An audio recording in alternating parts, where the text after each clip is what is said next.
once laundress to the rich, now my helpmate, soulmate, who sells my pamphlets 2 sous a copy.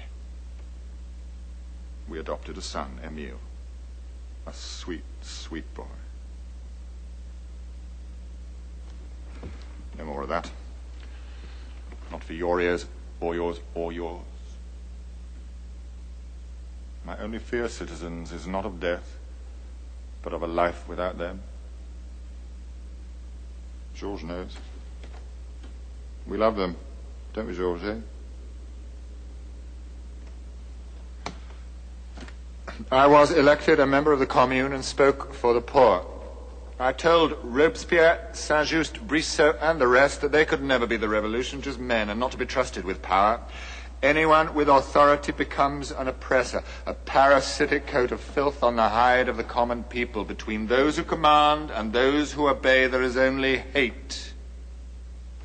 Does it follow that I reject all authority? No, but I always keep my hat on in its presence. In the matter of bread, I consult a baker. In the matter of boots, a bootmaker. A house, a builder. For special knowledge, I apply to a specialist. But I don't allow the baker, the bootmaker, or the builder to impose their authority over me. I listen to them with the respect they merit, if any, but I keep the right to judge, criticize, and censure. Why should we treat politicians of whatever stripe, royal or revolutionary, any different? I listen to King Louis, Mirabeau, Lafayette, the same way I listen to the baker and the bootmaker. Don't be fooled by those who set themselves above you. Always look at the bill they are presenting. You have to pay it. And criticize me, too. People thought Citizen Marat and I were enemies because we were forever attacking each other. He called me an extremist, this from a man who declared 300,000 heads weren't enough. But we were never enemies, just revolutionaries doing our duty. Neither of us were popular with the legislators, but it's not my purpose to be popular. I'm here to sting. To stop me stinging, the Assembly hired me to write the report of the King's execution. We didn't do that well, but you'll not squeeze one tear from my eye over the fate of a royal fool and his followers who talked of honor and died without it. To the boneyard with the whole crew, the rich will gobble up, tra-lee, tra-la, tra-lie, with truffles in the rump and oysters on each eye. I love the harp. That's how men and women should die. To the sound of harps. They're so precious. King Louis died to the sound of drums. As the recording officer, I went with Citizen Santerre to the Temple prison to escort the king to the place of execution. Santerre brought a carriage and a guard of honor for the occasion. We drove through streets lined with citizens. There had 3 executioners waiting, 3 and 18 drummers. What extravagances, just to kill one man. The knife fell, Louis' head fell with it. The crowd shouted, "Long live the Republic," and then I saw Citizen Santerre and the other revolutionary officials dipping their handkerchiefs in the king's blood. I wrote it all up in my report, but I was the only one who seemed disgusted by the whole spectacle. Invading armies were about to overwhelm Paris. There was civil strife in the Vendée, rebellions in Lyon and Bordeaux, and good men and women were dying everywhere, defending the revolution, even as the traitorous Louis was dying on the scaffold. But the good and the true had no carriages, no 18 drummers and 3 executioners. A Prussian sword in the belly, an English bullet in the chest, and falling face down in the mud was their end. That's how ordinary people die. Meanly, without harps or even drums to play them out, that Louis, that useless toe rag of a man, goes in style, his anemic blood gathered up as something precious. A month later, remember, I led the attack on the Paris food merchants. I'm proud of that attack. Those in power condemn me for it, so I know it must have been right. We ask only for food, a home, a little ease, no more crying in the streets, bread, bread, for God's sake. We were at war. And so we accepted such hardships if they were equally shared, but they weren't. We were dying because of filthy bourgeois graft and greed. The slimy, rapacious, money-mad exploiters were hoarding food to raise the price on the open market. Legislators wrung their hands, threatened with a whisper, and did nothing. So we flat-bellies marched, smashed stalls, broke up at shops and warehouses, and found the bread and meat and other foodstuffs they'd hidden in abundance. They asked us why we did it. We told them because we needed it. Citizen Marat said we should kill every merchant in sight. We made do with a few scores strung up in front of their own shops to encourage the others. And it did. The next morning, the food markets were filled again with fruit and vegetables, bread and meat. Like Jesus, we had performed a miracle of the loaves and fishes. We must appropriate the land and money from the rich who have it in excess and give it to those who need it and live in want. The only way to defend and save the revolution is by pushing it as far as it'll go and then further, and that's never far enough for me.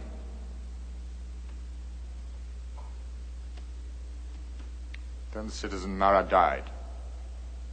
Steel through the heart, painless, when he'd had such a painful life. I miss him. No one left to trust. That's why I agreed to become editor of his paper when his staff asked me to keep the bright flame burning. So when those impotent, excremental conformists, Robespierre and the Jacobin gang, banned women from political power, we took up the cause. They wanted liberty for themselves alone. I wrote that those refugees from the leper house of reaction should be belled and booted head first into the nearest sewer. In return, they persuaded Marat's widow, Catherine, to denounce me to the Revolutionary Tribunal for besmirching her husband's memory. Poor sweet Catherine. Grief takes many forms. She wanted to protect her husband's fame. She thought I was trying to take it from him in some way. I shun fame. It always costs too much.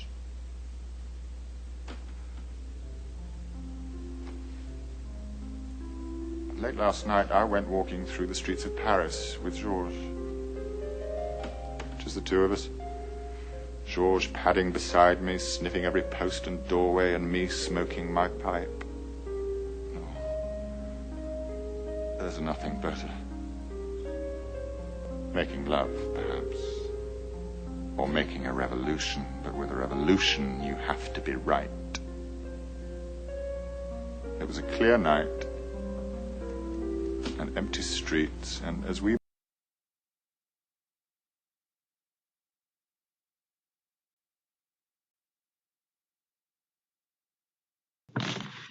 I think I hit a wrong button and I can't fast forward to the end.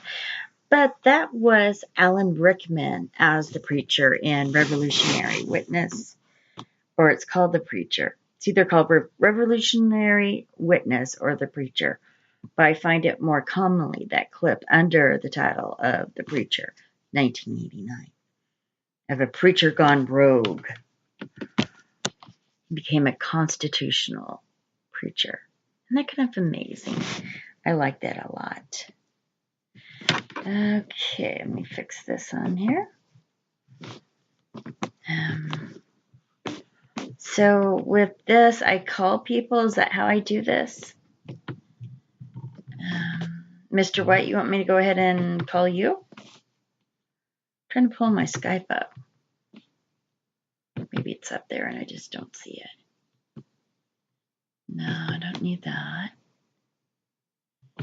Let's see if I got this right. Recent. What's today? Sunday. Wonder if I should go to church. This is Native American church that I go to.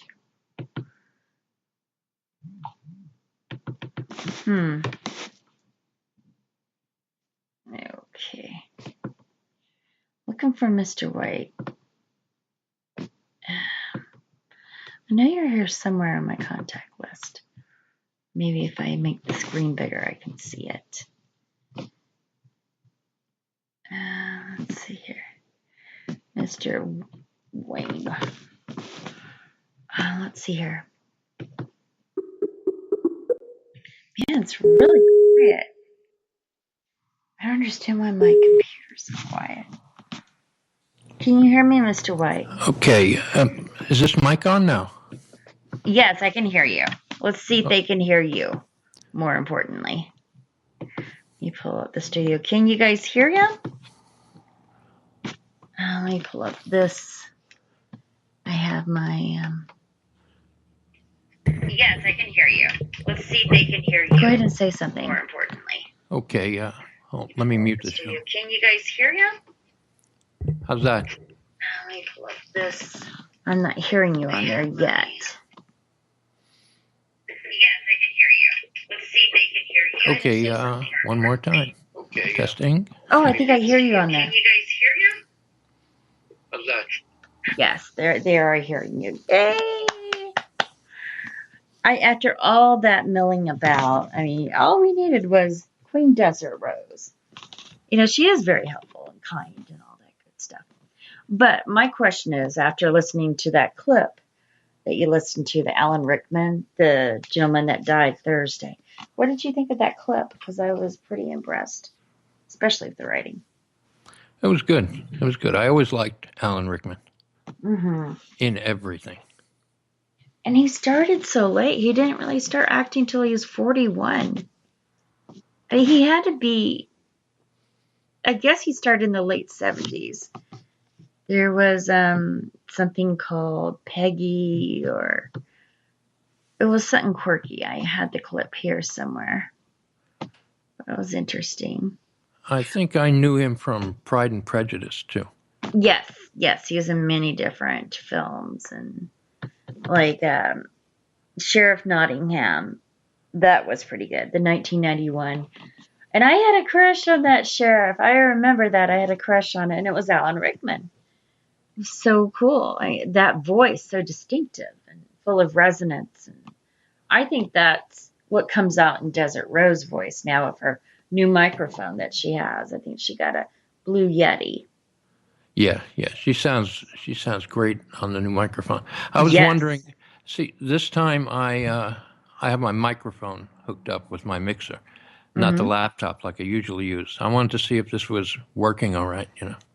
You sound really good. We can ask the chat room if they could tell us about the quality of your voice with this one. Do you have your guitar amped up? I could turn that on. Hang on. Just do a jam session for people that are about to wake up or are waking up with their morning Joe. Hang on 1 second. I have to change my headphones then. Oh, no, it's on a different computer. I'm sorry. Okay, never mind. I mean, if you want, I guess it'd be a different computer. That's a hassle to change computers, laptops. At least I think so. Well, they're right next to me, but the thing is, I have Skype open on my laptop.